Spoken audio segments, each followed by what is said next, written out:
नमस्कार दोस्तों, स्वागत है आपका आपके अपने YouTube चैनल दीपक रचित कथा में। हर हर महादेव। देखिए दोस्तों, नवरात्रि की वो विशेष तिथि आ चुकी है जिसका हम लोगों को बहुत ही बेसब्री से इंतजार था। पूज्य गुरु जी कहते हैं कि नवरात्रि में पंचमी तिथि, अष्टमी तिथि और नवमी की तिथि सबसे खास होती है और इन्हीं में से पंचमी की विशेष तिथि आ चुकी है। अगर हमारे बच्चों का पढ़ाई लिखाई में मन नहीं लग रहा है या फिर हमारे व्यापार में, नौकरी में किसी प्रकार की समस्या आ रही है, धन प्राप्ति के सारे रास्ते बंद हो चुके हैं, धन नहीं प्राप्त हो पा रहा है, हमारे कई कार्यों में रुकावटें आ रही हैं, अड़चने आ रही हैं, हमारा कोई कार्य सफल नहीं हो पा रहा है, तो पूज्य जी ने कहा कि आपको इस पंचमी तिथि में शिवलिंग के सामने एक विशेष उपाय करना है। तो चलिए जानते हैं इस विशेष उपाय के बारे में।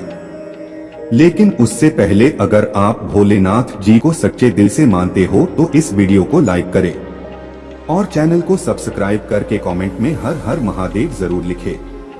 देखिए, ये वीडियो बहुत ही खास होने वाला है क्योंकि इस वीडियो में हम लोग पूज्य गुरुजी द्वारा बताए गए बहुत खास उपायों के बारे में जानकारी हासिल करेंगे जो पंचमी की विशेष तिथि में आपको जरूर करना चाहिए। पूज्य गुरुजी के अनुसार अगर आपके बच्चों का पढ़ाई लिखाई में मन नहीं लग रहा है या फिर आपको धन प्राप्त नहीं हो पा रहा है और या फिर आपका कोई भी कार्य सफल नहीं हो पा रहा है तो आपको यह विशेष उपाय जरूर करने चाहिए। लेकिन पहला उपाय बताने से पहले आपको एक छोटा सा कार्य अपने घर पर जरूर करना है। आपको इस पंचमी की रीति में पूरे दिन में किसी भी समय एक रोटी लेनी है। उस रोटी में थोड़ा सा गाय का घी लगाना है और इसके ऊपर 2 टुकड़े गुड़ के रख लेने हैं। 2 टुकड़े या 4 टुकड़े या फिर 1 टुकड़ा गुड़ का रख लेना है।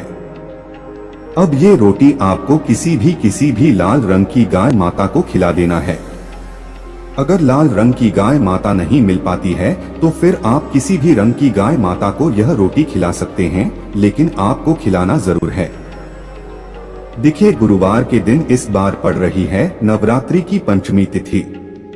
गुरुवार का दिन समर्पित होता है भगवान लक्ष्मी नारायण को और इस दिन अगर हम कोई भी पीले रंग की सामग्री को किसी को भी समर्पित करते हैं तो इससे भगवान विष्णु बहुत ही प्रसन्न होते हैं और हमारे कई समस्याओं को समाप्त कर देते हैं।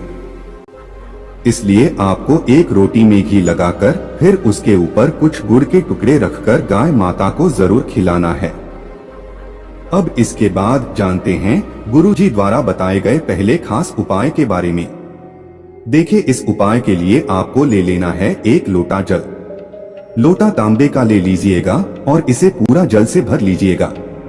इसमें जल आप अपने किचन से लीजिएगा। फिर इसी के साथ आपको लेना है 7 चने की दाल। चने की दाल आप ध्यान रखेंगे कि खंडित नहीं होनी चाहिए, टूटी हुई नहीं होनी चाहिए, क्योंकि शिवलिंग में हम कोई भी सामग्री खंडित समर्पित नहीं करते हैं। फिर इसी के साथ आपको एक स्टील का लोटा लेना है और इस लोटे में आपको थोड़ा सा कच्चा दूध मिला लेना है। 1 चम्मच या आधा चम्मच जितना भी आपको कच्चा दूध मिल जाए उतना मिला लीजिए और फिर इसी के साथ लोटे को आप जल से भर लीजिए। फिर इसी में आपको थोड़ा सा पीला चंदन मिलाना है। पीला चंदन यानी चंदन जो आपके घर में होता है, उसी अष्टगंध चंदन को आप में मिला लेंगे। सामने स्क्रीन पर दिखाया जा रहा है, ये होता है अष्टगंध चंदन और इसको थोड़ा सा आप किसी पात्र में मिला लेंगे। अगर आपके पास नहीं है तो आप 1 टुकड़े या 2 टुकड़े गुड़ के मिला लीजिएगा। आपको पहुंच जाना है शिवालय। पूज्य गुरुजी ने कहा कि ये उपाय आप इस पंचमी की विशेष तिथि में सुबह करना चाहें तो सुबह कर लें और शाम को करना चाहें तो शाम को कर लें। अब शिवालय पहुंचने के बाद आप सबसे पहले एक काम करेंगे। जिस पात्र में आप दूध का मिश्रण मिलाए हुए हैं उस पात्र से थोड़ा सा जल इस डाल के ऊपर समर्पित कर देंगे, यानी डाल को आप थोड़ा सा गीला कर लेंगे। इसी दूध वाले पात्र से आप दाल को थोड़ा सा गीला कर लेंगे। फिर इसके बाद ये 7 दाल आपको शिवलिंग के ऊपर समर्पित कर देने हैं और बृहस्पतेश्वर महादेव का स्मरण कर लेना है। इसके बाद आप जो दूध वाला जल लेकर आए हैं जिसमें आपने अष्टगंध चंदन मिलाया है यानी चंदन मिलाया है या फिर 2 के टुकड़े मिला है, जो भी आपने मिलाया है, इस 1 लोटा जल को आप शिवलिंग के ऊपर धीरे धीरे समर्पित करते जाएंगे और लगातार शिव महापुराण के मूल मंत्र श्री शिवाय नमस्तुभ्यम या फिर ओम नमः शिवाय, इन दोनों में से किसी भी एक मंत्र का स्मरण करते जाएंगे। और फिर ये जल समर्पित करने के बाद आप जलाधारी से जो जल नीचे गिर रहा है उसको किसी पात्र में थोड़ा सा जरूर ले लीजिएगा। आप चाहे तो इसी लोटे में थोड़ा सा ले लीजिएगा या फिर किसी अन्य पात्र में थोड़ा सा ले लीजिएगा। फिर सबसे आखिर में आपके पास जो 1 लोटा जल है, जो शुद्ध जल है, उस जल को आप धीरे धीरे से शिवलिंग के ऊपर समर्पित कर दीजिए और ओम नमः शिवाय या फिर श्री शिवाय नमस्तुभ्यम, इन दोनों में से किसी भी एक मंत्र का जाप कर लीजिए। फिर पूज्य गुरुजी ने कहा कि वहीं शिवलिंग के सामने बैठकर बृहस्पतेश्वर महादेव से प्रार्थना कर लीजिए कि आपके बच्चों का मन पढ़ाई लिखाई में नहीं लगता है या फिर आपके जीवन में किसी प्रकार की समस्या चल रही है या फिर आप अपने किसी भी कारण से सफल नहीं हो पा रहे हैं, तो उसे दूर करने के लिए आप बृहस्पतेश्वर महादेव से प्रार्थना कर लीजिए और फिर ये जल लेकर आप पहुँच जाइए अपने घर। अब इस जल का आपको आचमन करना है। देखिए, अगर आपके बच्चों का मन पढ़ाई लिखाई में नहीं लगता तो यह थोड़ा सा जल बच्चों को पिला दीजिए या फिर उनके मस्तक पर लगा दीजिए, जाकर उनके शरीर में छिड़काव कर दीजिए। अगर आपके घर में किसी प्रकार से अशांति का माहौल बना रहता है, लड़ाई झगड़े का माहौल बना रहता है, किसी भी प्रकार की नकारात्मक ऊर्जा आपके घर में है, तो आप इस जल का छिड़काव अपने पूरे घर में कर दीजिए। बस आपको ध्यान रखना है कि आप किसी अशुद्ध जगह में इस जल का छिड़काव नहीं करेंगे, यानी आप अपने बाथरूम में या अन्य किसी भी जगह में जल का छिड़काव नहीं करेंगे। अगर आपके घर में धन की आगमन नहीं हो पा रही है, व्यापार अच्छे से नहीं चल रहा है, तो फिर आपके घर के जो कमाने वाले व्यक्ति हैं, जो लोग नौकरी करते हैं, उनको यह थोड़ा से जल का आचमन करा दीजिए और थोड़े से जल का छिड़काव उनके ऊपर कर दीजिए।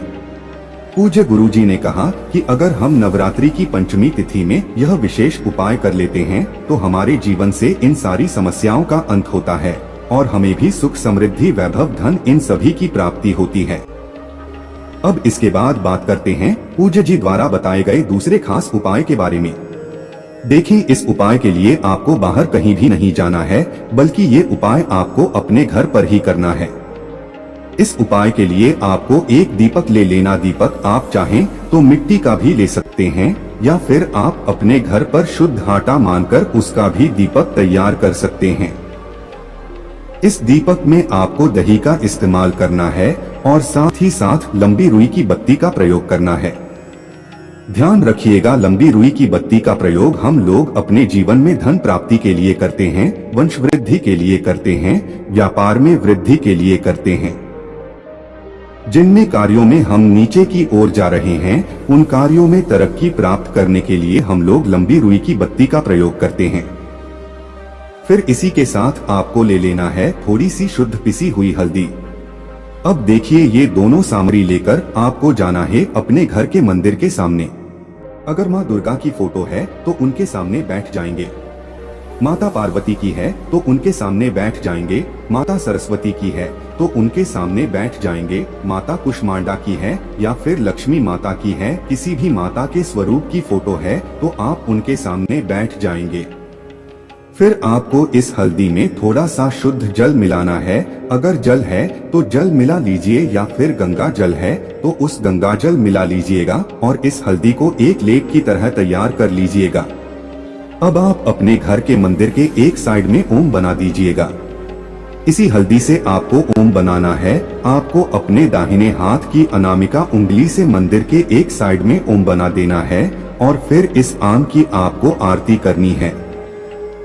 अगर आपको माता रानी की आरती आती है तो इसे की आरती उतारते हुए माता रानी की आरती का गान कर दीजिए। अगर आती नहीं आती है तो फिर आपको ऐहरी क्लीं चामुंडाय विच्चे इस मंत्र का जाप कर लीजिए। कम से कम 11 बार आप इस मंत्र का जाप जरूर करिएगा। पूज्य गुरुजी ने कहा कि अगर हम इस प्रकार से नवरात्रि की पंचमी तिथि में माता रानी के बीज मंत्र की आरती उतारते हैं तो हमारे घर के सारे संकट समाप्त होते हैं, हमारे घर की सारी नकारात्मक ऊर्जा समाप्त होती है। जिस कारण में हमें रुकावट में लगी है, हमें असफलता प्राप्त हो रही है, वो सारे कार्य सफलता में बदलने शुरू हो जाते हैं। तो आपको यह विशेष उपाय अपने इनकी भी कार्यों को पूर्ण करने के लिए जरूर करना चाहिए। इस उपाय के लिए आपको 1 लोटा जल लेना है। अब इस लोटे में जल भरने के बाद आपको पहुंच जाना है किसी भी केले के वृक्ष के नीचे, क्योंकि गुरुवार के दिन पंचमी की विशेष तिथि पड़ रही है और केले का वृक्ष हमारे भगवान लक्ष्मी नारायण को समर्पित होता है। इसलिए आपको शाम को सूर्यास्त के पहले ही आप यह उपाय कर लेंगे। सूर्यास्त के पहले आप केले के वृक्ष के नीचे पहुंचकर यह 1 लोटा जल केले के वृक्ष में समर्पित कर देंगे और लगातार ओम नमो भगवते वासुदेवाय इस मंत्र का स्मरण करते जाएंगे।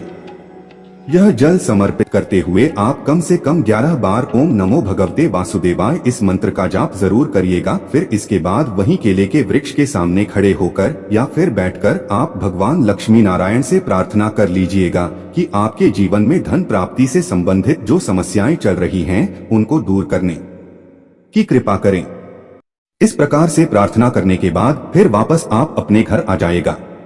पूज्य गुरुजी ने कहा कि अगर हम गुरुवार की पंचमी में केले के वृक्ष में 1 लोटा जल समर्पित करते हैं तो इससे हमारी धन से संबंधित सारी समस्याएं समाप्त होती है।